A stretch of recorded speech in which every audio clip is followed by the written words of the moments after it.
आज फिर हमारा ग्रोसरी डे था और ग्रोसरी के साथ साथ मैंने डिसाइड किया कि मैं अल्फ्रेडो क्रीमी पास्ता भी बनाऊंगी। So yes, these two things were the main highlight of the day.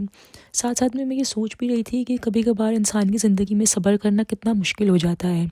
सब्र का मतलब ये हरगिज़ नहीं होता कि आप जुल्म सहते रहें या बिल्कुल बेबस होकर बैठ जाएं। सच्चा सब्र यही है कि आप अपनी तरफ से पूरी कोशिश और मेहनत करें और फिर जो भी रिजल्ट्स हों उसे अल्लाह की हिम्मत समझकर आप दिल से कबूल कर लें। सब्र का मतलब सिर्फ खामोश रहना या तकलीफ़ बेयर करना नहीं होता है, बल्कि सर्कमस्टांसिस को फेस करना है, वो भी बहुत बहादुरी से एंड हिम्मत से। लाइफ में हर किसी को बहुत सी प्रॉब्लम्स फेस करनी पड़ती हैं, कभी फाइनेंशियल, कभी फैमिली प्रॉब्लम्स, कभी बीमारी, कभी फेलियर्स। ये सब आपको तोड़ने की कोशिश करते हैं, बट आप अगर सब्र से काम लें और स्ट्रॉन्ग बन जाएं तो चीज़ें कुछ हद तक आसान हो जाती हैं, बिकॉज यू नो दैट हर मुश्किल के बाद आसानी होती ही है।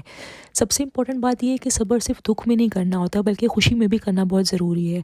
काफ़ी लोग सक्सेसफुल होने के बाद बहुत प्राउड फील करने लगते हैं, जो कि नहीं करना चाहिए। ये सब कुछ मेरे लिए कहना बहुत आसान है, लेकिन जो रियलिटी है वो ये है कि सब्र करना आसान नहीं होता है। कभी कभी बहुत मुश्किल हो जाता है। इंसान स्ट्रॉन्ग बनते बनते आखिर तक थक जाता है। कुछ आजमाइशें इंसान को तोड़ के रख देती हैं और फिर किसी भी चीज़ में आप इंटरेस्ट नहीं ले पाते हैं। You feel totally broken, B it family problem या फाइनेंशियल या फेलियर इन एग्जाम्स, बिकॉज आपके माइंड में जो होता है चीज़ें उसके अकॉर्डिंग नहीं होती हैं and you feel disappointed and rejected, जो कि बहुत हार्श फीलिंग्स हैं। It's not easy to deal with. मगर आपको याद रखना है कि अल्लाह ताला तो हर मुश्किल से बड़े हैं। उन्होंने कहा है कि मैं किसी भी इंसान पर उसकी ताकत से ज़्यादा बोझ नहीं डालता हूँ। बस ये बात याद रखनी है कि आप शायद भूल जाए, मगर आपका वो सब्र, आपका एक आंसू, आपका सजदों में बार बार झुकने वाला सर अल्लाह ताला कभी नहीं भूलते।